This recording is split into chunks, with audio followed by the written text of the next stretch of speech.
नमस्कार दोस्तों, स्वागत है सभी का हमारे चैनल पर। हम लोग कर रहे हैं क्लास 12 का एनसीईआरटी, जिसमें कि हम लोग पढ़ रहे हैं इकोनॉमिक।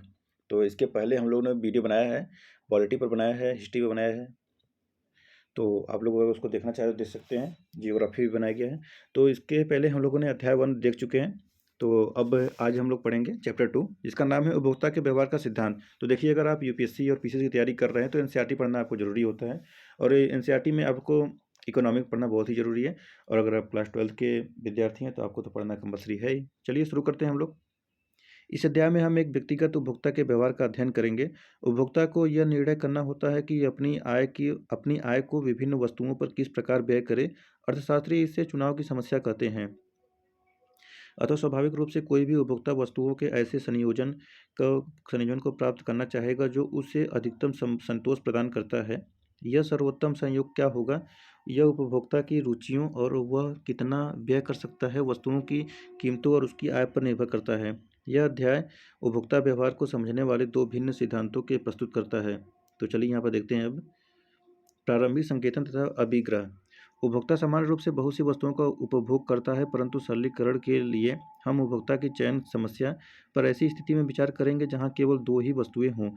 हम इन दोनों वस्तुओं को केला तथा आम कहेंगे। दोनों वस्तुओं की मात्राओं की कोई भी सम्मिलित राशि को उपभोक्ता बंडल तथा अथवा संक्षेप में बंडल कह सकते हैं। सामान्यतः हम केले की मात्रा को व्यक्त करने के लिए x1 परिवर्त का और आम को मात्रा को व्यक्त करने के लिए x2 परिवर्त का उपयोग करेंगे। x1 और x2 धनात्मक या शून्य हो सकते हैं। x1 x2 का तात्पर्य होगा कि केला की x1 मात्रा तथा आम की x2 मात्रा। x1 तथा x2 के किसी विशेष मूल्य के लिए x1 x2 हमें एक विशेष बंडल प्रदान करती है। उदाहरणतः बंडल 5-10 में केले की 5 इकाइयाँ और आम की 10 इकाइयाँ हैं। बंडल 10 और 5 में केले की इकाइयाँ और आम की 5 इकाइयाँ हैं। तो अब देखते हैं यहाँ पर उपयोगिता पढ़ते हैं। पहला टॉपिक आता है क्या? उपयोगिता। सामान्यतः एक उपभोक्ता किसी वस्तु के लिए अपनी मांग का अनुमान उस उपयोगिता अथवा संतोष के आधार पर लगाता है जो वह उससे प्राप्त करता है। उपयोगिता क्या है? एक वस्तु की उपयोगिता उसकी किसी आवश्यकता को संतुष्ट करने की क्षमता है। वस्तु की जितनी ज़्यादा आवश्यकता होती है अथवा उसको प्राप्त करने की जितनी ज़्यादा इच्छा होती है, उस वस्तु से उतनी ही अधिक उपयोगिता प्राप्त होती है। उदाहरण के लिए, एक व्यक्ति जो चॉकलेट पसंद करता है उसे एक चॉकलेट से अधिक उपयोगिता प्राप्त होगी। उस व्यक्ति को किसी वस्तु से मिलने वाली उपयोगिता स्थान एवं समय के साथ भी बदल सकती है। जैसे एक रूम हीटर से मिलने वाली उपयोगिता इस बात पर निर्भर होगी कि वह व्यक्ति लद्दाख में है अथवा चेन्नई में स्थान, अथवा वहाँ गर्मी का मौसम या शायद ठंडा का मौसम। अगर वो लद्दाख में है तो उसको रूम हीटर चाहिए, और अगर वो चेन्नई में है तो रूम हीटर लेकर क्या करेगा, वहाँ तो पहले से गर्मी है। ऐसे ही उसकी उपयोगिता पर निर्भर करता है। अब आता है पहले का पहला ही पॉइंट, गणनावाचक उपयोगिता विश्लेषण। तो गणनावाचक उपयोगिता विश्लेषण की मान्यता है कि उपयोगिता के स्तर को संख्याओं में व्यक्त किया जा सकता है। उदाहरण के लिए, एक कमीज से प्राप्त उपयोगिता को माप सकते हैं और कहें कि यह कमीज मुझे 50 इकाई उपयोगिता प्रदान करती है। तो आगे चर्चा करने से पूर्व यह उपयोगी होगा कि हम उपयोगिता के दो महत्वपूर्ण मापों को समझें। तो उपयोगिता के उपाय क्या हैं? कुल उपयोगिता यानी कि TU, टोटल यूनिट यूटिलिटी होगा। एक वस्तु की एक निश्चित मात्रा से प्राप्त उपयोगिता का योग है जो किसी वस्तु यानी x की दी गई मात्रा को उपयोग करने से प्राप्त होती है। वस्तु x की अधिक मात्रा उपभोक्ता को अधिक संतोष प्रदान करती है। अतः TU वस्तु की उपयोग की गई मात्रा पर निर्भर करती है। अतः TU वस्तु x की n इकाइयों के उपभोग से प्राप्त कुल उपयोगिता होती है। सीमांत उपयोगिता कुल उपयोगिता में वह परिवर्तन है जो वस्तु की एक अतिरिक्त इकाई के उपभोग से होता है। उदाहरण के लिए मान लीजिए 4 किलो से हमें 28 इकाई कुल उपयोगिता प्राप्त होती है और 5 किलो से कुल उपयोगिता 30 इकाई मिलती है। स्पष्ट है कि 5वें केले के उपभोग से कुल उपयोगिता 2 इकाई बढ़ गई। 30 इकाइयाँ 28 इकाइयाँ। अब इसलिए 5वें केले की सीमांत उपयोगिता 2 इकाई है। ऐसे देखिए, जैसे 30 है फिर 28 है तो दो बढ़ेगी या 2 घटेगी, ऐसे रहेगा। ठीक है, चलिए हम लोग यहाँ पे देखते हैं। अब है जैसे कि देखिए यहाँ पर, हाँ यहाँ पर दिखाया गया है, यहाँ पर इकाई लिखा है 1 2 3 4 5 6, और यहाँ लिखा है कुल उपयोगिता 12 18 22 24 22। देखिए यहाँ पर सीमांत उपयोगिता क्या है, पहला में तो 12 ही रहेगा, दूसरे में 18 है तो यहाँ 6 बढ़ा, फिर 22 हुआ तो 4 बढ़ेगा, अब यहाँ 6 से गिनेंगे तो 4 बढ़ा। उसके बाद 24 हुआ तो 2 बढ़ा, उसके बाद फिर 24 रहा तो 0 उपयोगिता रहा। उसके बाद जब 22 हुआ तो -2 सीमांत उपयोगिता हो गया। तो ऐसे ही देखिए ये वृद्धि और घटती बढ़ती रहती है। देखिए यहाँ पे इसको तालिकाएँ बनाया गया है, तो इसको समझ सकते हैं। ठीक है, आगे बढ़ते हैं हम लोग। देखिए यहाँ पर एक तालिका दिया गया है, यहाँ है ह्रासमान सीमांत प्रतिस्थापन दर के नियम प्रदर्शन। तो देखिए यहाँ पर संयोग है ABCD, और केलों की मात्रा है और 1 2 3 में, और आमों की मात्रा है KG में, यहाँ पर QI है। तो यहाँ पर है 15 12 10 9, और यहाँ पर सीमांत यहाँ पर हो गया दर। तो पहले में तो नॉर्मल ही रहेगा, फिर दूसरे में 12 है तो 3.1 हो गया, फिर दूसरे में 2.1, और फिर तीसरे में 9 वाले में 1.1 हो गया।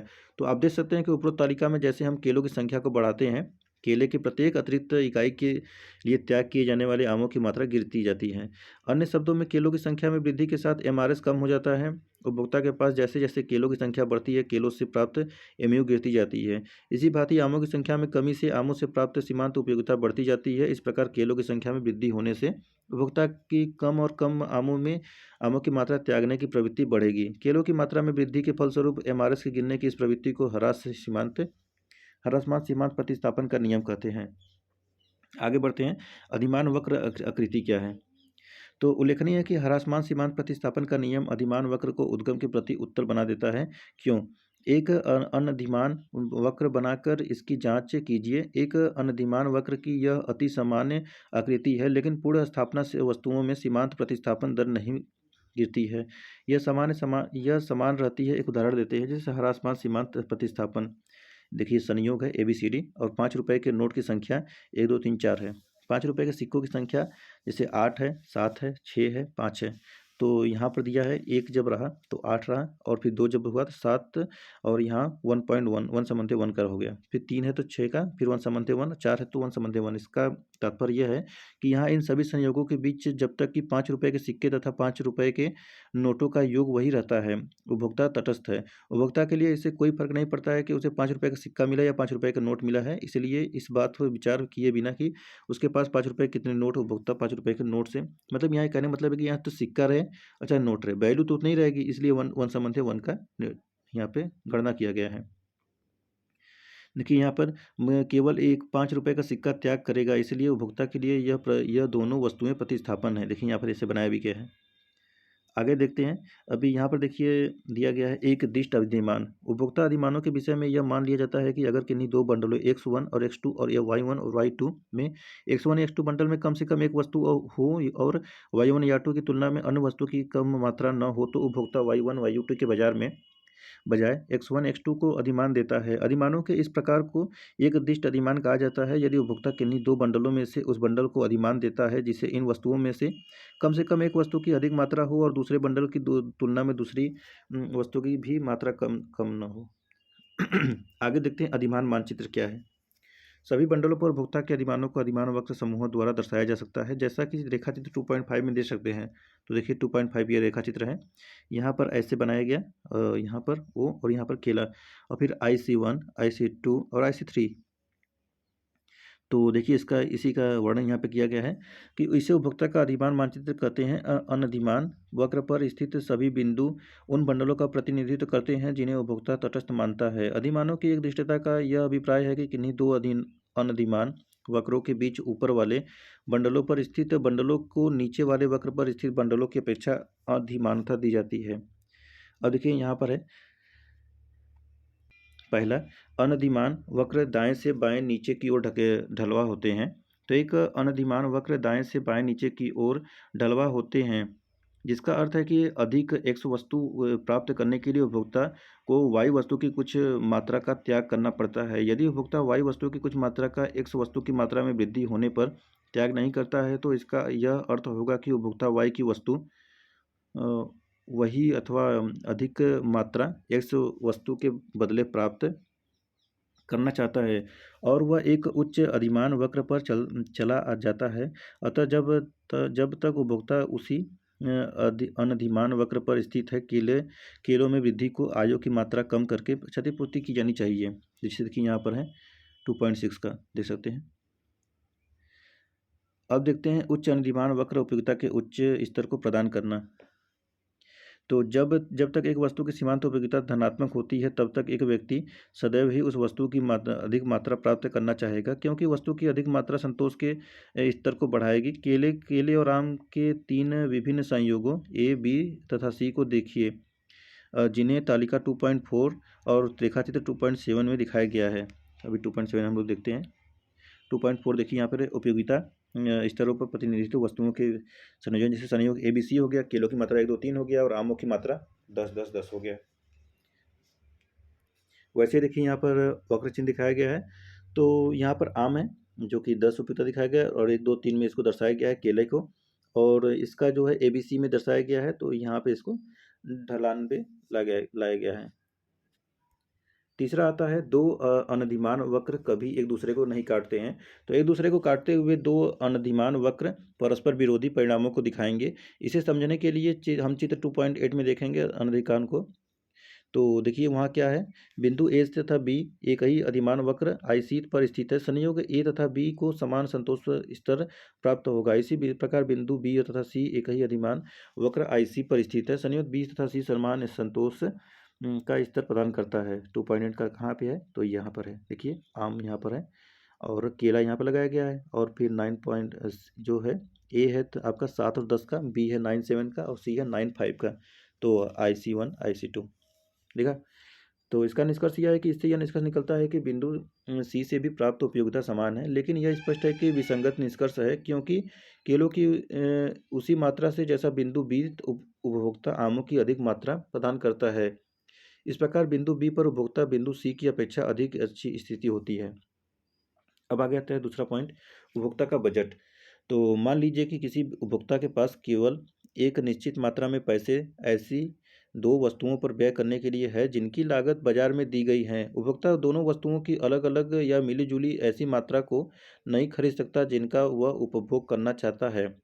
उपभोक्ता के लिए उपलब्ध उपभोग बंडल दोनों वस्तुओं की कीमत तथा उपभोक्ता की आय पर निर्भर करता है। निश्चित आय तथा दोनों वस्तुओं की कीमतों को देखते हुए उपभोक्ता केवल उन्हीं बंडलों को खरीद सकता है जिनका मूल्य उसकी आय से कम हो या बराबर हो। तो अब आगे आता है बजट। पहला पॉइंट इसमें बजट सेट एवं बजट रेखा क्या है। मान लीजिए उपभोक्ता की आय M है तथा दोनों वस्तुओं की कीमतें क्रमशः P1 और PQ है। यदि उपभोक्ता केले की X1 इकाइयाँ खरीदना चाहता है तो उसे कुल मिलाकर P1 X1 धन व्यय करना पड़ेगा। तो इसी प्रकार से अगर उपभोक्ता आम की X2 इकाइयाँ खरीदना चाहता है तो उसे P2 अब X2 धन व्यय करना होगा। इसलिए यदि उपभोक्ता केले की X1 इकाइयाँ और आम की X2 इकाइयों का बंडल खरीदना चाहता है तो उसे P1 X1 plus P2 X2 धनराशि व्यय करनी होगी। वह बंडल तभी खरीद पाएगी जब उसके पास कम से कम P1 X1 plus P2 X2 धन राशि हो। वस्तुओं की विद्यमान कीमतों तथा अपनी आय के अनुसार उपभोक्ता ऐसा कोई भी बंडल सीमा उसी तक खरीद सकता है जब तक उसकी कीमत उसकी आय के बराबर या उससे कम रहे। दूसरे शब्दों में उपभोक्ता कोई X1 X2 बंडल निम्न स्थिति में खरीद सकता है, जैसे कि P1 X1 plus P2 X2 यह बराबर हो या उससे बड़ा हो M। यह असमानता 2.1 में देख सकते हैं, जिसे उपभोक्ता बजट प्रतिबंध कहलाती है 2.1 में। ठीक है, जैसे कि यहाँ पर उदाहरण दिया गया है। तो आप लोग इसको पढ़िएगा, हम लोग इसको आगे बढ़ेंगे। तो हम लोग अब तीसरा देखेंगे, उपभोक्ता का इष्टतम चयन क्या है। बजट सेट में वे सभी बंडल शामिल हैं जो कि उपभोक्ता के लिए उपलब्ध होते हैं। उपभोक्ता अपने बजट सेट में से अपने उपभोग बंडल का चयन कर सकता है, परंतु वह उपलब्ध बंडलों में से अपने लिए उपभोग बंडल का चयन किस आधार पर करता है। अर्थशास्त्र में यह मान लिया जाता है कि उपभोक्ता उपलब्ध सभी बंडलों में से अपने उपभोग बंडल का चयन अपनी रुचि तथा अधिमान के अनुसार बजट सेट के बंडलों के आधार पर करता है। यह सामान्य रूप से मान लिया जाता है कि उपभोक्ता के पास सभी बंडलों के सेट के विषय में अच्छी तरह स्पष्ट अधिमान है। वह किन्हीं दो बंडलों की तुलना कर सकती है। दूसरे शब्दों में वह दो बंडलों में से किसी एक को अधिमान दे सकता है, यह तटस्थ रहता है। तो अब आगे समझते हैं विस्थापन की सीमांत दर तथा कीमतों के अनुपात में समानता। उपभोक्ता एक इष्टतम बंडल ऐसे बिंदु पर स्थित होता है जहां बजट रेखा किसी एक अनधिमान वक्र को स्पर्श करती है। यदि बजट रेखा अनधिमान वक्र के किसी बिंदु को स्पर्श करती है तो अनधिमान वक्र की प्रवणता का निरपेक्ष कीमत और बजट रेखा कीमत अनुपात का निरपेक्ष कीमत उस बिंदु पर एक समान होंगे। हम पहले यह विचार कर चुके हैं कि अनधिमान वक्र की प्रवणता उस दर को व्यक्त करती है जिस पर उपभोक्ता एक वस्तु के स्थान पर दूसरी वस्तु को लेने के लिए तैयार है। बजट रेखा की प्रवणता वह दर है जिस पर उपभोक्ता बाजार में एक वस्तु के स्थान पर दूसरी वस्तु को लेने में सक्षम होता है। इष्टतम बिंदु पर दोनों एक जैसी होनी चाहिए। इसका कारण जानने के लिए एक ऐसे बिंदु को ले जहां ऐसा नहीं है। मान लीजिए ऐसे बिंदु पर प्रतिस्थापन की सीमांत दर है और यह भी मानते हैं कि दोनों वस्तुओं की कीमत एक जैसी हैं। इस बिंदु पर यह यदि उपभोक्ता को केले की एक अतिरिक्त इकाई दे दी जाए तो वह उसके बदले आम की 2 इकाइयाँ छोड़ देने के लिए तैयार है, लेकिन वह बाजार में आम की केवल 1 इकाई लेकर ही केले की एक अतिरिक्त इकाई खरीद सकती है। इसलिए अगर वह केले की एक अतिरिक्त इकाई खरीद लेती है तो वह इस बिंदु द्वारा प्रदर्शित बंडल की तुलना में दोनों वस्तुओं की अधिक मात्रा प्राप्त कर सकती है और इस प्रकार अपने अधिमानित बंडल को प्राप्त करने की ओर प्रवृत्त हो सकती है। अतः जिस बिंदु पर विस्थापन की सीमांत दर अधिक हो तो कीमत अनुपात इष्टतम बिंदु नहीं ले सकता। विस्थापन की सीमांत दर जिस जिस बिंदु पर कीमत अनुपात से कम हो उसके विषय में ही तर्क स्वीकार किया जा सकता है। तो यहाँ पर अब चौथा पॉइंट आता है मांग यानी डिमांड। तो पूर्व खंड में हमने उपभोक्ता की चयन समस्या को पढ़ा तथा वस्तुओं की कीमतों, उपभोक्ता की आय और उसके अधिमानों की दी हुई स्थिति में उपभोक्ता के इष्टतम बंडल की व्युत्पत्ति के हमने देखा। तो अब इसके हम पढ़ेंगे उपभोक्ता की मांग के बारे में। तो देखिए यहाँ पर पहला पॉइंट है मांग वक्र तथा मांग का नियम। यदि दूसरी वस्तुओं की कीमत उपभोक्ता की आय तथा उसकी अभिरुचि और अधिमान अपरिवर्तित रहती है तो किसी वस्तु की मात्रा जिसका उपभोक्ता इष्टतम रूप से चयन करता है पूरी तरह से उसकी कीमत पर निर्भर हो जाती है। देखिए यहाँ पर कहने का तात्पर्य यही है, जैसे कि इस समय प्याज है, टमाटर है। टमाटर की मांग अगर बढ़ती है, खूब ज़्यादा टमाटर मार्केट में मांग बढ़ती है तो डिमांड बढ़ेगी, सप्लाई घट जाती है। तो उसी की बात कर रहा है कि अगर डिमांड ज़्यादा हो रहा है तो सप्लाई कम हो जाएगी, वस्तु की कीमत बढ़ जाएगी। प्याज भी देख सकते हैं वैसे ही हो जाती है। तो उसी को कह रहा है। किसी वस्तु की मात्रा के लिए उपभोक्ता का इष्टतम चयन तथा उसकी कीमत में संबंध अत्यंत महत्वपूर्ण है तथा यह संबंध मांग फलन कहलाता है। इस प्रकार किसी वस्तु के लिए उपभोक्ता का मांग फलन वस्तु की वह मात्रा दर्शाता है जब अन्य वस्तुओं के पूर्वत पर रहने उपभोक्ता कीमत में विभिन्न स्तरों का उसका चयन करता है। उपभोक्ता की मांग उसकी कीमत के एक फलन के रूप में प्रकार में लिखी जा सकती है। देखिए यहाँ पर कुछ फार्मूले दिए गए हैं फलन का। तो फलन के लिए दो परिवर्ती एक्स और वाई के संबंध में विचार करें तो वाई इक्वल टू एफ और इन कोष्टक एक्स। दो परिवर्तों एक्स और वाई के बीच इस प्रकार संबंध है कि एक्स के प्रत्येक मूल्य के लिए परिवर्त वाई का एक अद्वितीय मूल्य है। दूसरे शब्दों में एफ एक्स का नियम है जो एक्स के प्रत्येक मूल्य के लिए वाई एक अद्वितीय मूल्य निर्धारित करता है। क्योंकि y का मूल्य x के मूल्य पर निर्भर करता है अतः y को परतंत्र परिवर्त तथा x को स्वतंत्र परिवर्तन कहा जाता है। तो देखिए यहाँ पर उसके कुछ उदाहरण भी दिए गए हैं, जैसे कि देखिए यहाँ पर है a और यहाँ पर b है। आप लोग देख लीजिए, इसको समझिए।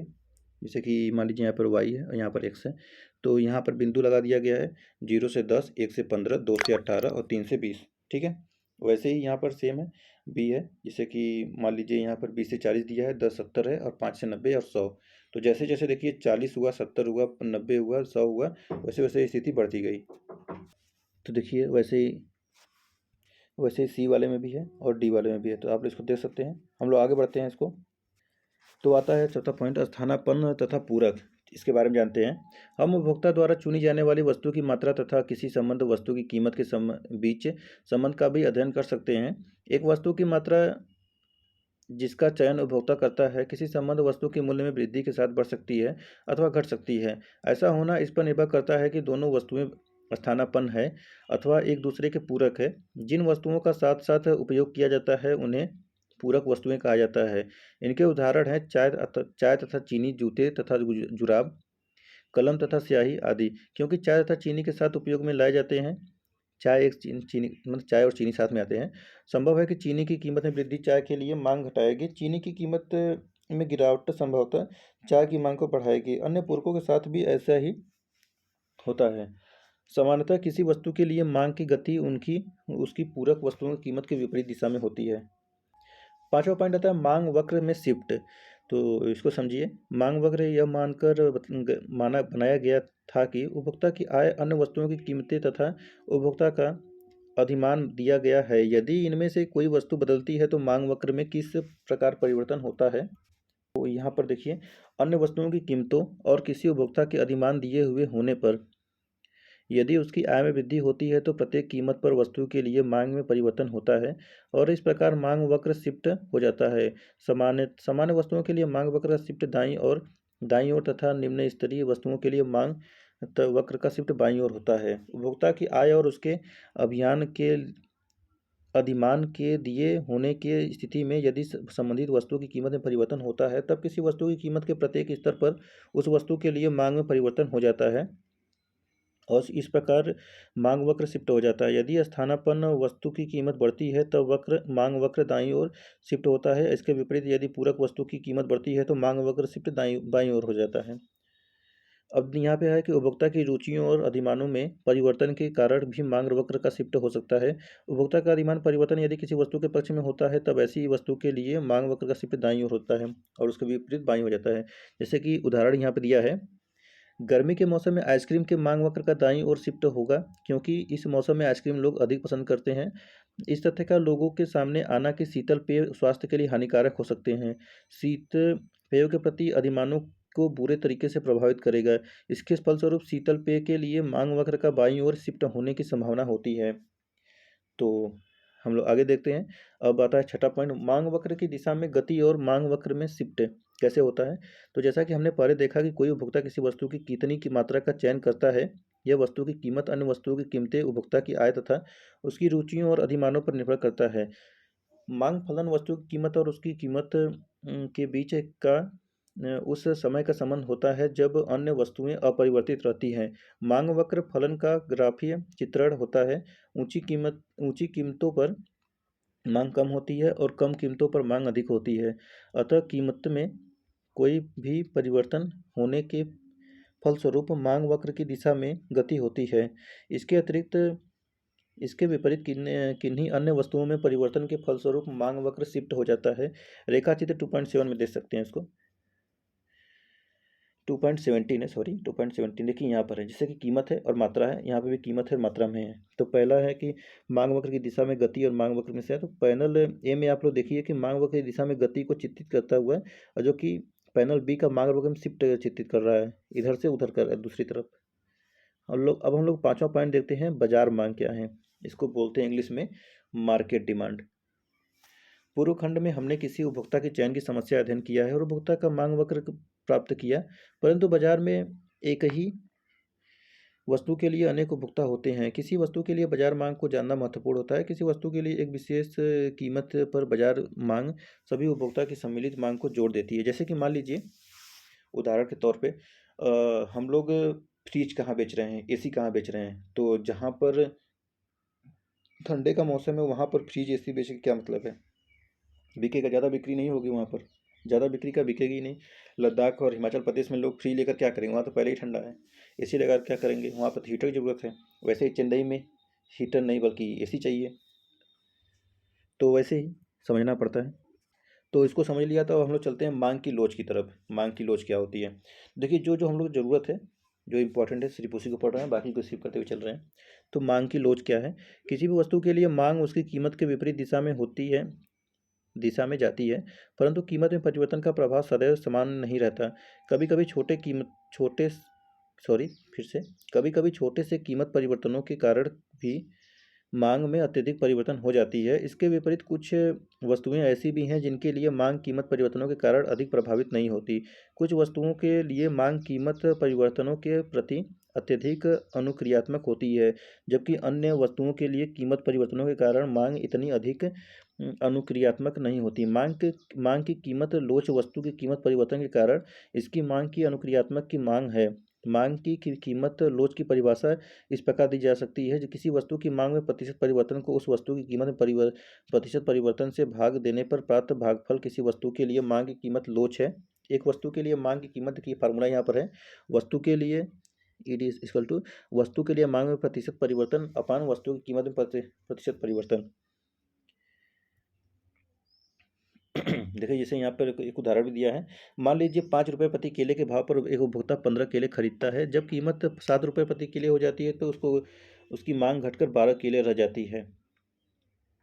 और उसकी केले की मांग लोच ज्ञात करने के लिए यहाँ पर दे सकते हैं, जैसे कि पुरानी कीमत 5 रुपये और पुरानी मात्रा 15, फिर नई कीमत 7 रुपये, तो नई मात्रा 12 हो गया। तो जैसे कि पुरानी कीमत 5 रुपये का था, 15 खरीदा था, 15 बचे, 15 15 15 30 15 45 15 50, ठीक है। और फिर यहाँ पर कितना हो गया, तो यहाँ पर नया कीमत उसका क्या था, तो नया कीमत उसका था 7 रुपये का और ख़रीदता था 12, तो यहाँ पर ये 84 रुपये का इसको खर्च करना पड़ा। और जो कि पहले कितना खर्च करता था, तो पहले 75 रुपये खर्च करता था, 15 केले मिल जाते थे, और अब 84 रुपये खर्च करके 12 केले मिलते हैं। तो वैसे ही उसकी कीमत पर और उसके आय पर निर्भर करता है कि उसकी मांग कितनी हो रही है, ठीक है। तो यहाँ पर हम लोग पढ़ते हैं लोच तथा व्यय क्या है। किसी वस्तु पर व्यय उस वस्तु की मांग के बराबर होता है जब जो उस वस्तु की कीमत का गुणक है। प्रायः यह जानना महत्वपूर्ण होता है कि किसी वस्तु की कीमत में बदलाव से उस पर होने वाले खर्च में कैसे परिवर्तन आता है। वस्तु की कीमत तथा उस वस्तु के लिए मांग एक दूसरे से प्रतिलोमतः संबंध है। कीमतों में परिवर्तन के फलस्वरूप उस वस्तु पर किए जाने वाले व्यय में वृद्धि होती है अथवा कमी। यह इस बात पर निर्भर करता है कि कीमत में परिवर्तन के प्रति उस वस्तु की मांग कितनी अनुक्रियात्मक है। किसी एक वस्तु की कीमत में वृद्धि को लीजिए। यदि मात्रा में प्रतिशत गिरावट कीमत में प्रतिशत वृद्धि की तुलना में अधिक है तो वस्तु पर होने वाला व्यय कम हो जाएगा। उदाहरण के लिए तालिका 2.5 में भी दे सकते हैं। और इसकी मांग 12% गिर जाती है, जिसके फलस्वरूप वस्तु पर होने वाला कुल व्यय गिर जाता है। देखिए यहाँ पर एक तालिका है जो दिया गया है, ये क्रम संख्या है 2 3 4 5 6 है, और कीमत में परिवर्तन पी 3 जगह बढ़ा है, 3 जगह घटा हुआ है, और मांगी जाने वाली मात्रा का कितना है, तो 3 जगह घटा है और 3 जगह बढ़ा हुआ है। तो मांग जाने वाली प्रतिशत परिवर्तन 10 प्लस 10 प्लस 10 प्लस है, फिर -10 -10 -10 है, फिर मात्रा यहाँ पे 08, फिर 0 मतलब -8 -12 -10 और फिर +15 +7 7 +10। कीमत बेलोचदार, इकाई लोचदार वाली, कीमत बेलोचदार वाली, देखिए यहाँ पर है। आगे बढ़ते हैं, तो चलिए इस चैप्टर कुछ सारांश के बारे में जानते हैं। तो बजट सेट उन वस्तुओं के सभी बंडलों का संग्रह है जिन्हें उपभोक्ता प्रचलित बाजार कीमत पर अपनी व्यय से खरीद सकता है। फिर अगला आता है, बजट रेखा उन सभी बंडलों का प्रतिनिधित्व करती है जिन पर उपभोक्ता की संपूर्ण आय व्यय हो जाती है। बजट रेखा की प्रवणता ऋणात्मक होती है। यदि कीमतों या आय दोनों में से किसी एक में परिवर्तन आता है तो बजट सेट में परिवर्तन आ जाता है। सभी संभावित बंडलों के संग्रह के विषय में उपभोक्ता के सुस्पष्ट अधिमान है। वह उन पर अपनी अधिमानता के अनुसार उनका श्रेणी कर सकता है। फिर आता है, उपभोक्ता के अधिमान एक दृष्ट मानी जाती है। अगला आता है, अनधिमान वक्र सभी बिंदुओं का बिंदु पथ है जो उन बंडलों को प्रदर्शित करते हैं जिनके बीच उपभोक्ता तटस्थ है। अधिमान की एक दिष्टता से अभिप्राय है कि अनधिमान वक्र की प्रवणता नीचे की ओर है। उपभोक्ता का अधिमान सामान्यतः अनधिमान मानचित्र द्वारा दर्शाया जा सकता है।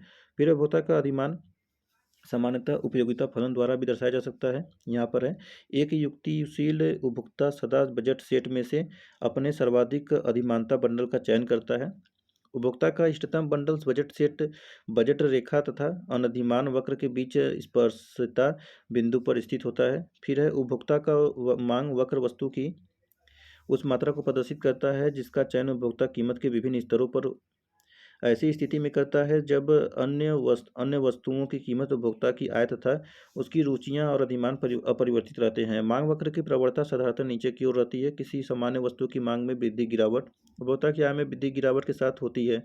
फिर यहाँ पर है, देखिए, उपभोक्ता की आय में वृद्धि यानी गिरावट होने के साथ साथ निम्न स्तरीय वस्तु की मांग में गिरावट होती है। फिर यहाँ पर आता है, बाजार मांग वक्र बाजार में सभी वस्तु उपभोक्ताओं की मांग को वस्तु की कीमत के विभिन्न स्तरों पर समग्र दृष्टि से देखकर मांग को प्रदर्शित करता है। किसी वस्तु की मांग की कीमत लोच किसी वस्तु की मांग के प्रतिशत में परिवर्तन को इसकी कीमत के प्रतिशत परिवर्तन से भाग देकर प्राप्त किया जा सकता है। मांग की लोच एक शुद्ध संख्या है। किसी वस्तु के लिए मांग की लोच और उसकी वस्तु पर संपूर्ण व्यय का आपस में गहरा संबंध है। तो देखिए यहाँ पर ये चैप्टर समाप्त होता है। यहाँ पर कुछ अभ्यास प्रश्न है जो कि आप देख सकते हैं। जैसे कि क्वेश्चन क्या है, एक दो क्वेश्चन को पढ़ देते हैं। उपभोक्ता के बजट सेट से आप क्या समझते हैं? दूसरा है, बजट रेखा क्या है? तीसरा है, बजट रेखा की प्रवणता नीचे की ओर कैसे है? तो ऐसे ही अगर आप लोग क्वेश्चन करना चाहें तो क्वेश्चन कर सकते हैं। वीडियो को रोकिए, मैं यहाँ पर थोड़ा रोक देता हूँ, देख लीजिए। ठीक है, तो इस प्रकार हम लोग ये पहला जो चैप्टर था वो समाप्त कर चुके हैं, और आज हम लोग दूसरा चैप्टर पढ़ रहे थे। चैप्टर 2 देखिए, उपभोक्ता के व्यवहार का सिद्धांत था। तो अब हम लोग पढ़ेंगे चैप्टर 3 जो कि नेक्स्ट वीडियो में रहेगा। तो वीडियो पसंद आया तो वीडियो को लाइक और चैनल को सब्सक्राइब कर लीजिएगा। तो हम लोग फिर मिलते हैं नेक्स्ट वीडियो में। और देखिए, आप लोग अगर पीसीएस की तैयारी कर रहे हैं और आईएएस की तैयारी कर रहे हैं तो एनसीईआरटी पढ़ना बहुत ज़रूरी होता है। तो एनसीईआरटी पढ़िए, एनसीईआरटी से बेस मजबूत होता है। और स्टैंडर्ड बुक पढ़ेंगे, लेकिन जब एनसीईआरटी मजबूत रहेगा तो स्टैंडर्ड भी समझ में आएगा बुक, वरना बहुत कम समझ में आएगा। तो वैसे आप लोग की मर्जी। चलिए हम लोग फिर मिलते हैं नेक्स्ट वीडियो में। धन्यवाद।